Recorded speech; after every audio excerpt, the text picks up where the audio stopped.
ঐশ্বরিয়া কন্যা আরাধ্যাকে নিয়ে ভুল খবরে গুগলকে আইনি নোটিশ।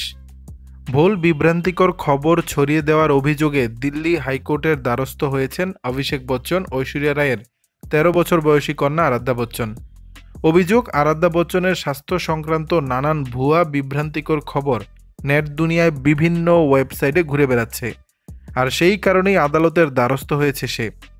বার অ্যান্ড বেঞ্চের রিপোর্ট অনুযায়ী ১৩ বছরের এই কিশোরী আবেদনের ভিত্তিতে তার সম্পর্কে মিথ্যা তথ্য ছড়ানোর অভিযোগে সংক্ষিপ্ত রায়ের প্রেক্ষিতে দিল্লি হাইকোর্ট একটি নোটিশ জারি করেছে। ইতিমধ্যেই গুগল, বলিউড টাইম সহ একাধিক অনলাইন প্ল্যাটফর্মকে আইনি নোটিশ পাঠানো হয়েছে, যেখানে আরাধ্যা বচ্চন সম্পর্কিত বিভ্রান্তিকর তথ্য সরিয়ে নিতে বলা হয়েছে। তবে আগামী ১৭ই মার্চ এই মামলার পরবর্তী শুনানির দিন ধার্য করা হয়েছে। এর আগে এই মামলায় ২০২৩ সালের এপ্রিলে Delhi high court search engine Google সহ বেশ কিছু ওয়েবসাইটকে আরাধ্যা সংক্রান্ত সমস্ত বিভ্রান্তিকর তথ্য ও ভিডিও সরিয়ে নিতে বলা হয়।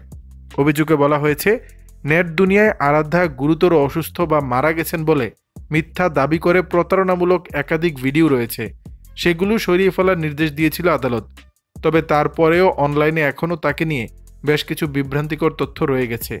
দর্শক, বিষয়টি নিয়ে আপনাদের মতামত জানাবেন নিচের কমেন্ট বক্সে।